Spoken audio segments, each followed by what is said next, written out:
So you've been introduced, or at least it's been hinted towards that on your data sheet. There's this ideal gas law, and we were mentioning it as being used for something that we'll talk about later. And if we're going to understand the ideal gas law, you're going to have to firstly understand the laws that make it up, the three laws that make it up, which is Boyle's, Charles's, and I've realized Charles has got the apostrophe in the wrong area. Charles's and Avogadro's law. Now, we already know Avogadro's law. That was the first one we kind of got familiar with. That helped us learn the mole concept.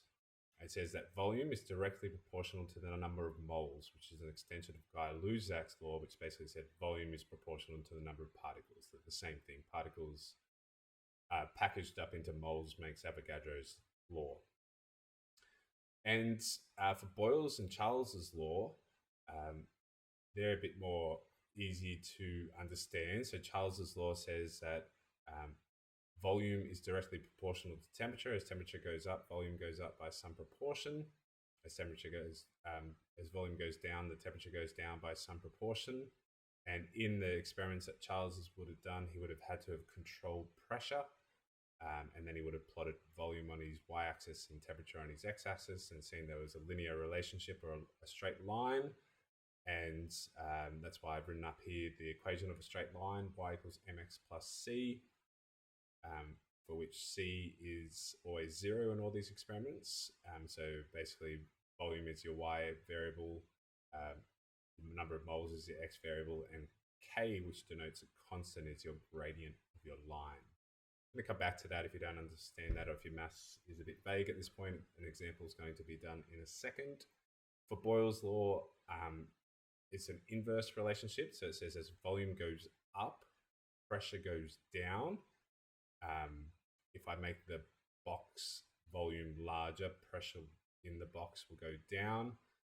And that goes both ways. So if the volume goes down, pressure will go up. If I make the box smaller, pressure will go up. So that's an inverse relationship, where these are direct relationships. And if I purposely kept volume on the left-hand side, even though these are interchangeable letters, and you can see that volume is now proportional to number of moles times temperature divided by pressure. And if we get rid of this proportionality and replace it with the gradient of the line, the constant, we get this new equation that the volume equals some constant, which we've now converted into capital R. All we've done is called it something. So this is the gas constant. This gas constant is actually on your cheat sheet, on your data sheet, and it's listed as 8.314 with some weird units. I'm just going to ask you to always just use 8.314, and I'll help you with units soon. Times number of moles times temperature divided by pressure, but it's normally expressed in this form. And this is the ideal gas law. I will point out that you can rearrange all these equations to have these ones. And so some questions in exams have require you to use what's in yellow, these 4 equations. So there's some extra learning, I guess, some memorization of formulas. How I remember them is if volume is inversely proportional, that is, if there's a fraction here, then this equation that relates P1, V1, and P2, V2 will all be in one flat line. And these directly proportional ones will always have fractions. So they kind of flip, if that makes sense. And you can also combine them into this equation, which is used in really hard questions. P1, V1 divided by T1 equals P2, V2 divided by T2. They're just a bit of nasty ways to make questions. They're not a big focus of the learning. For Charles's law, I'm going to use that. One thing I would like you to note is that temperature is always in Kelvin. Okay, and if you don't know what Kelvin is, it's the same scale as degrees Celsius, so there's no major shift in understanding. And here in this question, where we're calculating molar volume, we've got the number of moles equals 1. We've got the gas constant equal to 8.314 that some scientists have experimentally figured out. But temperature has to be in this Kelvin that I've just introduced to. And all you do is plus 273.15, so that's 25 degrees Celsius plus 273.15 degrees Celsius actually gives you 298.15 Kelvin divided by 100 kilopascals. And you actually get that molar volume. So the molar volume that we've been talking about, that 24.79, that is actually just a solved equate. It's the ideal gas law solved under certain conditions, so under room temperature and pressure. And so instead of having to go and plug all these numbers in quickly, we can just use 24.79 liters. If you never want to use that VM, you can always just use nRT on P. You can always just use the ideal gas law. That's why I've hinted towards before, saying that you only need to know one technically. For Charles' law, he would have tried to find a relationship between volume and temperature. So because temperature is on the x-axis, it's the independent variable. It's the thing he's changing. Volume is the thing that he's measuring, the dependent variable. And what he realized that for different substances, so this yellow one might be one chemical, like let's call it methane, black might be nitrogen, or they could be different concentrations.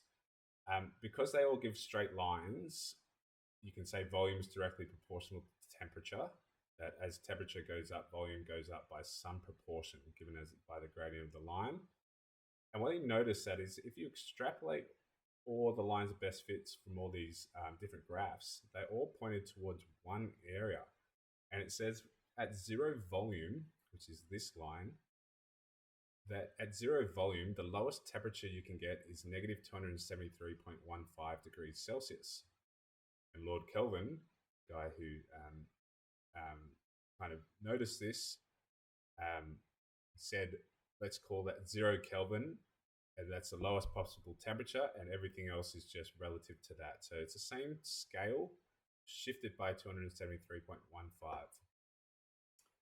Right, and that's just a bit of side story. So you're always going to be working in Kelvin, so you need to get comfortable converting degrees Celsius to Kelvin, and that conversion factor is 273.15. Now, we've talked about the ideal gas law. Ideal gas means, what does ideal gas mean? Ideal gas means, well, firstly, none of these laws provide why, like they're just descriptions, they're just numeric descriptions of variables. There's no deep concept there. And to make sense of it, or to work towards the mole concept, we had to use this kinetic theory of gases. And that kinetic theory of gases has some assumptions in the theory. As gas particles have no attraction to each other, and when they collide, they transfer their energy perfectly, and so we call that elastic collisions. And we've also talked about this before, that the volume of the gas is insignificant to the total volume, or negligible. Okay, and you might be wondering what the hell's going on? What's he talking about? Ideal gas laws and deviations from it. So we talked about that concept of the box, the mole, and if I had 25 liters of a substance, 24.79 liters, then it would contain all the same number of particles. All I'm saying is that you can challenge that a bit. So if I physically went and made a substance that had 24.79 liters, I may not get them to actually have 1 mole, or 6.022 times 10 to the 23 particles, because these assumptions may not be true. Now, that does not mean the molar mass and all those things are wrong. It's just so if I go physically make up 24.79 liters of a substance, I need to be careful whether it actually does have a mole of a substance. And because it changes at temperatures and pressure, these assumptions get challenged at different temperatures and pressures. You can get deviations from the ideal gas law. So, for instance, one of the big assumptions is that the gas particles have no attraction to each other. That's probably the easiest one to understand. Imagine that they're all like tiny little magnets, and every element and compound has a different strength magnet. Okay?